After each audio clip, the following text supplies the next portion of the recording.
Hey, Archie, are the new Social Security COLA numbers out yet? Oh yeah, they're out, and there's plenty to discuss about them. I'm Archie Hoxton. And I'm Rob Hoxton. And this is Last Paycheck, weekly wisdom to help you retire and stay that way. Welcome back to the Last Paycheck Podcast, brought to you by Hoxton Planning and Management. We're your hosts, Archie Hoxton and Rob Hoxton. And today, we're going to talk about the long-awaited news for many retirees, the Social Security cost of living increase. And we did an episode on this a while back, kind of speculating about what it might look like based on the data that we had. Things have changed. The rate of inflation has come down since that episode. And so, to many people's disappointment, the cost of living increase is a little lower. It comes in at 2.5%, which is the increase that people are going to get for the entire year of 2025. Starting in January. Starting in January. And that comes on the heels of 2022 was 8.7. Mm-hmm. 2023 was 3.2. And now it's 2.5. Yeah. So now we've seen the rates of inflation come down since then, but I think a lot of people are feeling disappointed and aggravated about this cost of living increase, because the fact is, prices have increased. Now, prices always tend to increase most of the time, but just because the rate of inflation has come down doesn't mean that things are more affordable. They're still less affordable. They're just not going up as quickly as they were in, say, 2022 and late 2021. And so, understandably, I think people are feeling kind of frustrated by that. But we want to kind of maybe clear up some misunderstandings about it. Yeah, I mean, it if you understand how the calculation is determined, it seems fair to me. And so maybe we can touch on how the Department of Labor comes up with this, and the increase is automatic. Yeah. It used to be up until 1972, it required an act of Congress to increase the Social Security benefit for a cost of living adjustment. And goodness gracious, if we had to rely on the U.S. Congress to pass an increase in this political environment, I just can't imagine. It would be stressful. It would be very, if you're relying on it and you're seeing prices go up, it'd be stressful. So that's one nice thing that has happened since then is it is automatic. Right. They use a set calculation, and then whatever the calculation results in, that's the increase. Now, go ahead. Yeah, I was just going to say, why don't you explain to our viewers, how that calculation is done, because it's not intuitive necessarily. So No, definitely not. Yeah. And it doesn't align with how I think most people think about inflation and how most people think about their cost of living adjustment from Social Security. So the way that they calculate it is they take the average, they use the CPIW, which is a slightly different CPI. It's for urban workers. For urban wage earners. Urban wage earners. Consumer Price Index -W for urban wage earners, rather than the Consumer Price Index for urban dwellers. Right. They're very similar. Numbers. They're very similar. There are some distinctions, but it doesn't really matter for this. At the end of the day, that's what they use. And what they do is they take the average for the third quarter of the current year, and they compare that to the average of the third quarter for the previous year. And whatever the rate of change for average CPIW between these two quarters, that is the increase that you get. So what are they averaging? Are they averaging the change in prices in that basket of goods for July, August, and September, those 3 months? They're taking the average of the prices of those goods according to the CPIW, and they're looking at the change from the third quarter of the previous year to the third quarter of the current year. Okay. So it is a reasonable measure of change. It's just the time frame is not. It's a weird way of calculating it, and the time frame isn't how people generally think about their money. You don't think probably about anything in your life from third quarter last year to third quarter this year, if you're trying to measure some change in your situation. Yeah, most of us think of it year to year. So it's like January 1st through December 31st. And, Right. and this is third quarter, and it's 3 months averaged compared to the same period the prior year. But because it's done the same way every year, it's consistent and they don't change it up, it all kinds of tends to come out in the wash, because some years the cost of living increase is actually higher than the year's annual or calendar year inflation number. Yeah. And sometimes it's lower. Yeah, we've seen examples of that recently. So if you look at the calendar year, if you take 12 months, you take December 2021 and you look 12 months backward, the inflation rate was 7%. Going into 2022, we had a 5.9% Social Security increase. So in that case, if you're thinking in calendar years, that doesn't quite make sense. You get that 5.9% increase, even though the previous 12 months, inflation was higher, right? The following year, though, when you look at December 2022 and do a 12-month look back, the rate of change was 6.5%. That was the inflation 12 months looking back from December 2022. And in that year, we were granted an 8.7% cost of living increase. So it kind of worked in the Social Security recipients' favor that year.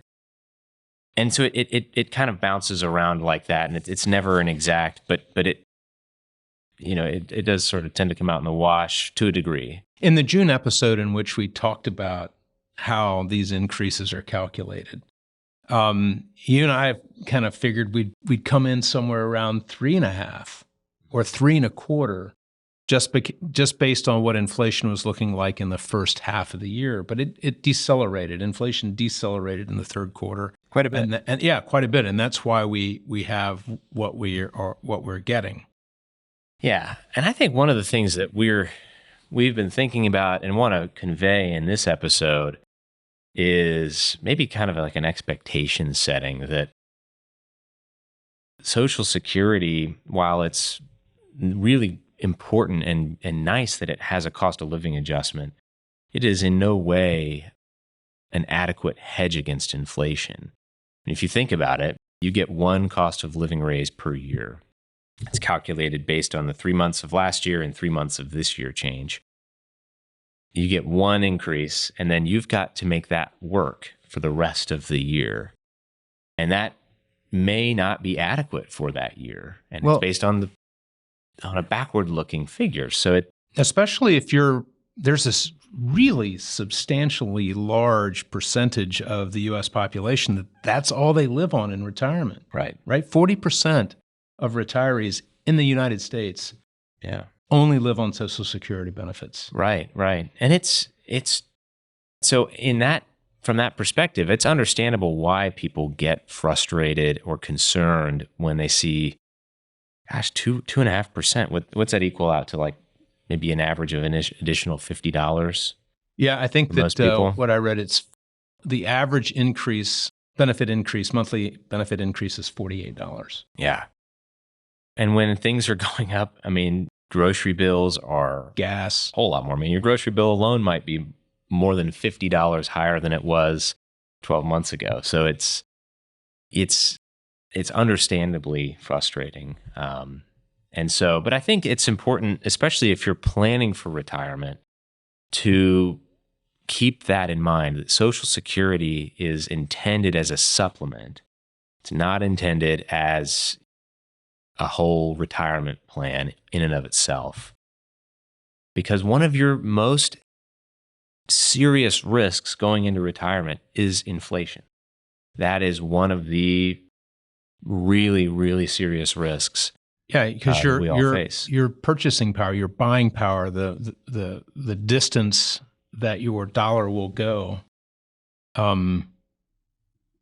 it's eroded over time. Yeah. And in periods of higher inflation, like what we've had over the last few years, it has a really, really negative impact. And we see this in trying to update people's financial plans. If we adjust the inflation assumption by just 1%, the impact that has on people's likelihood of running out of money, it can be profound. And so as financial planners trying to figure out that, what to put in as far as an inflation assumption, and if we're thinking that some of our clients are going to live for as long in retirement as they spent in their working years, potentially, it's huge. Yeah. It's huge. It's good that we do get these automatic COLA adjustments to Social Security, but if that's all you're living on, it's not enough. Right. And so again, the frustration is understandable. It's like, well, what am I supposed to do? I get $50 increase, but everything I'm buying is spending another $100 a month just to barely get by, and I only get 50 extra. Where's that going to come from? And so that's why if you're planning for retirement and you're looking out to that, that last paycheck, not counting on Social Security alone is so critical. And understanding that inflation, it is not adequately protected against inflation. It is a very, very minor layer of protection. But there are some things that you can do that can have a much bigger bang for your buck when it comes to Social Security for inflation. And that is delaying it. Right. You get an 8% increase. An 8% increase. That inflation is rarely ever that high. Now, the things to take into consideration, right? If you've got health issues, you may not want to defer. Yeah. If there's a reason why you can't continue to work, you may not want to defer. You may not be able to. You may not be able to defer. If you enjoy your job and you can continue to work and you're in relatively good health, there's no really great reason to take your Social Security at the earliest point, which is age 62. Right. For most of us now, full retirement age is closer to 67, if not 67. And if you can wait till 70, if you live to be in your mid-80s or longer, you're going to be way ahead if you do that.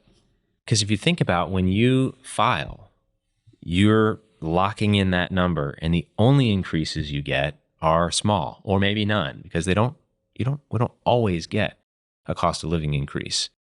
There are times where the calculation comes back at zero, and so or negative, and there's no cost of living increase in that case. Yeah, Archie, one of our clients asked me a couple of weeks ago, we were talking about this cost of living adjustment.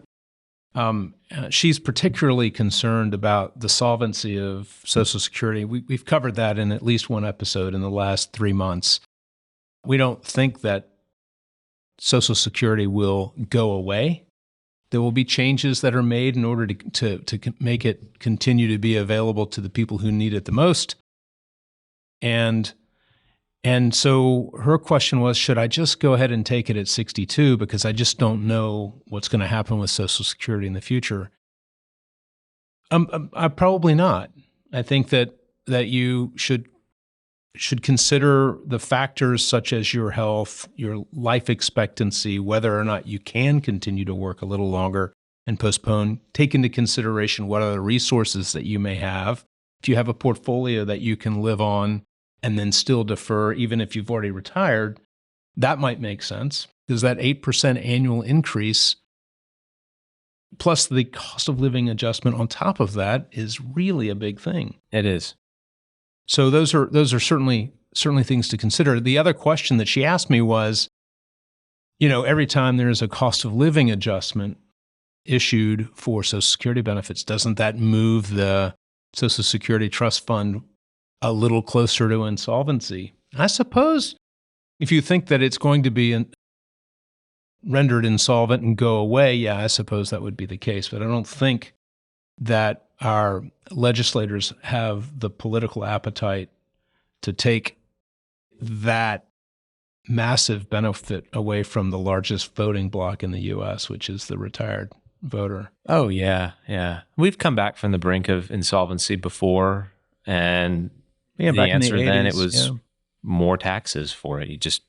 raise more revenue, raise the retirement age, and keep it going. And if you're a high wage earner, you're in the crosshairs. That bullseye is on you. Yeah, they might. I mean, that's a very possible way you could see that, is that high wage earners aren't capped for Social Security taxes anymore, and so every dollar you earn, just like with Medicare, every dollar you earn goes right to Social Security as far as the amount that's taxable. And that's one way that they can pretty quickly raise the revenue and keep most people relatively happy. So you heard it here. It's 2.5% increase to your Social Security benefit in the new year, starting in January of 2025. That's right. Now, if you have questions or if you have comments, please feel free to leave them in the comment section. Remember to like, subscribe, share with your family and friends, hit the bell for notifications, and reach out to us if you have any really specific questions that you'd like help with. Anyway, we hope you enjoyed it, and we look forward to seeing you next time. You've been watching Last Paycheck, weekly wisdom to help you retire and stay that way. If you like this show, be sure to hit like and subscribe. Last Paycheck is available anywhere you get your podcasts.